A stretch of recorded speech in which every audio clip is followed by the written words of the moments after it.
ഇന്ന് 2025 ജൂൺ മാസം 25-ാം തീയതി.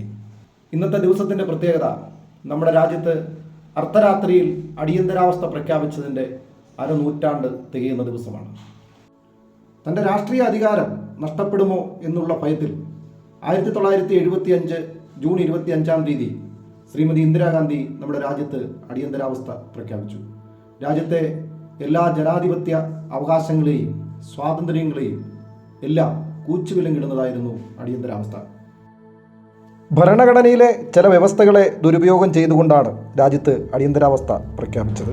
രാജ്യത്തിൻ്റെ ഐക്യത്തിനും അഖണ്ഡതയ്ക്കും രാജ്യത്തിൻ്റെ പരമാധികാരത്തിനും ഭീഷണി ഉണ്ടാകുന്ന അസാധാരണ സാഹചര്യം ഉണ്ടായാൽ അതിനെ നേരിടുന്നതിനാണ് ഭരണഘടനയിൽ ഇത്തരത്തിൽ ചില വ്യവസ്ഥകൾ എഴുതി ചേർക്കപ്പെട്ടിട്ടുള്ളത്.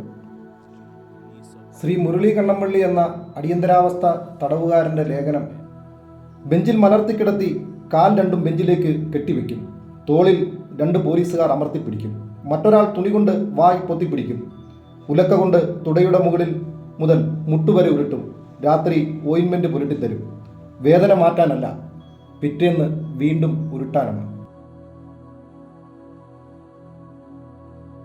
RSS പ്രചാരകനായിരുന്നു എന്ന ഒറ്റ കാരണത്താൽ ഉരുട്ടൽ തുടങ്ങി മാരക മർദ്ദനമുറകൾ ഏറ്റുവാങ്ങേണ്ടി വന്ന വൈക്കം ഗോപകുമാറിൻ്റെ കഥ ആരുടെയും കരളലിയിപ്പിക്കും. അറസ്റ്റ് ചെയ്യുമ്പോൾ അദ്ദേഹത്തിൻ്റെ പ്രായം വെറും 25 വയസ്സ് മാത്രം. മർദ്ദനങ്ങളിൽ ശിരസ് മുതൽ ഉള്ളങ്കാൽ വരെ ചതഞ്ഞു. സർവ്വ നാഡീ ഞരമ്പുകളും നീര് കെട്ടി. വൃഷ്ണങ്ങൾ പോലും തല്ലിച്ചതച്ചു.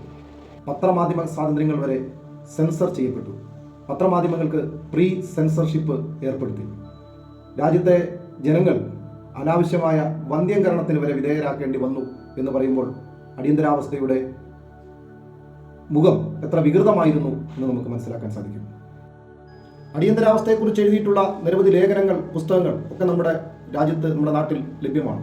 അത്തരം ലേഖനങ്ങളും അടിയന്തരാവസ്ഥയെ പ്രതിപാദിപ്പിക്കുന്ന ലിങ്കുകളുമൊക്കെ ഈ വീഡിയോയ്ക്ക് താഴെ പോസ്റ്റ് ചെയ്യാൻ ശ്രമിക്കണമെന്ന് ഞാൻ അഭ്യർത്ഥിക്കുകയാണ്.